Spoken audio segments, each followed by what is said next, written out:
Hey guys, welcome back to my show. In today's episode, we're talking about creative muses and what they are and how to use them in your life. So, first of all, a creative muse is one of the 9 daughters that Zeus had.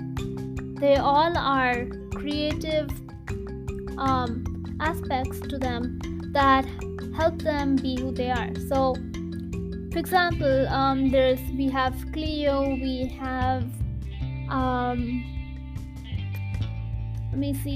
Talia. There's a bunch of other ones that are there, but I can't really think of them off the top of my head.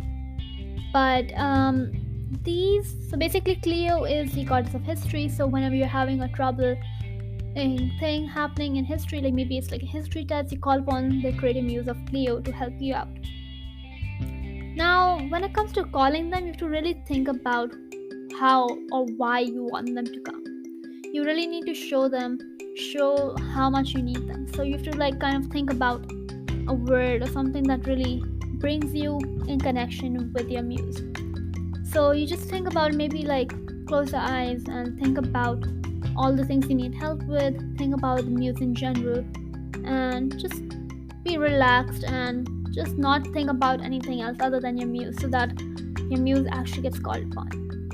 Now, these muses actually are relating to the Greek mythology, since they are one of the 9 daughters of the Greek God Zeus. They have Greek aspects to them too. So the whole idea of muses started in the Greek world. So actually, now that I'm thinking about it, slowly speaking about these Greek muses, I have finally remembered the names of the other goddesses who are the daughters of Zeus. So I already told you about Cleo. She is the muse for history. There's also Calliope, who is the muse for epic poetry, which is what Odysseus, the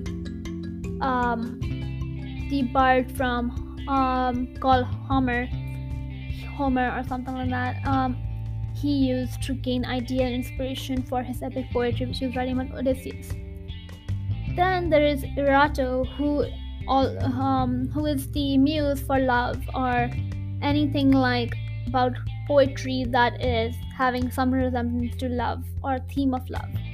There's Euterpe, who is the muse for singing or poetry that involves music.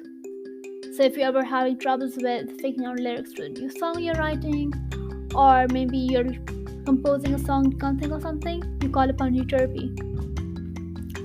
Then you have Polyhymnia, who is the muse of songs or music.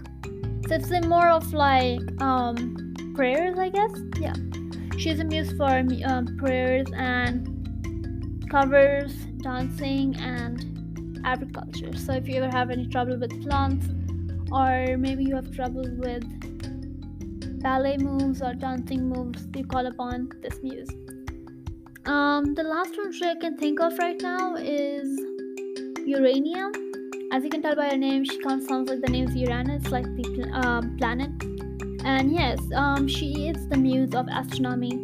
So if you are someone interested in astronomy and are taking classes for that, or just are an astronomy person, you definitely would be calling Urania for help if you ever need it. So yeah, those are kind of the ones that I can think of right now. There are a bunch of others, but these creative muses really help you if you really concentrate and try to bring them up. You just need to keep practicing, and some people you just need to kind of just believe in the muse you're trying to call, because without the belief, it's just not going to work out. So my number one tip would be just to make sure that you believe in your muse completely, full 100%, so that when you are finally trying to call them, you can gain inspiration. Of course, the muse is just someone or something you kind of think about in your mind, so that gain inspiration. Overall, all the inspiration and all your ideas are from you. It's not them, it's you, who's just kind of gaining inspiration from others, or from the muse. So the creative muse is just there to help you or guide you on your creative process. Some muses can also be used for non-creative purposes like studying, or I think studying is like the only thing I can think of right now, but they can help you with all sorts of things.